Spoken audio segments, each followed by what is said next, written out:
આજે આ ચાલુ ગાડી હતી રાજકોટ રોડ ઉપર, આપણે આ યાર્ડની સામે આવડા પથ્થરના ઘા એવા છે, 6 થી 7 ગાડીઓના કાચ ફૂટ્યા છે, ડ્રાઈવરો ઈજાગ્રસ્ત થયા છે, બરોબર. એને સિવિલમાં દાખલ કરેલા છે. આજે આ પ્રોબ્લેમ 1 મહિના થયા છે, આવું ડ્રાઈવર લોકો કહે છે, તો આનું નિવારણ કરવા મારું તંત્રને માંગ. આની પહેલા અમે ફરિયાદો બધી આ ડ્રાઈવર ભાઈઓ એમ કહે છે કે અમે ફરિયાદો કરેલી છે, આનું કોઈ નિવારણ નથી અત્યારે. તો આનું કઈક જલ્દી જલ્દ નિવારણ લાવો. 1 મહિનાની અંદર બહુ જાજા કાચ ફૂટેલા છે, વાગેલું છે, પેસેન્જરો હેરાન થાય છે, તો આનું નિવારણ લઈ આવો તમે, બસ. બીજું મારું કાંઈ. અને કોઈ ડ્રાઈવર ભાઈઓ કોઈ દી કોઈને નડતા નથી, કાંઈ નહીં. લઈને જતા હોય રસ્તામાં ફૂટે, કોઈની જિંદગીના સવાલ હોય.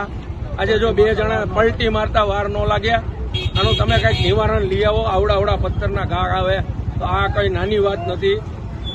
આ પલટી મારતા વાર ન લાગ્યા. આમાં 50 લોકો બેઠા હોય, આમાં કોઈની જિંદગીના સવાલ છે. તો તંત્રને ખાલી એટલું કહેવાનું આવે છે મારું કે આનું નિવારણ લઈ આવો. હું કોઈ નથી રાજકારણી કે કોઈ નથી, હું એક આમ આદમી પબ્લિક સૌ. મારું એટલું કહેવાનું છે કે આનો પ્રોબ્લેમનો સોલ્વ કરો.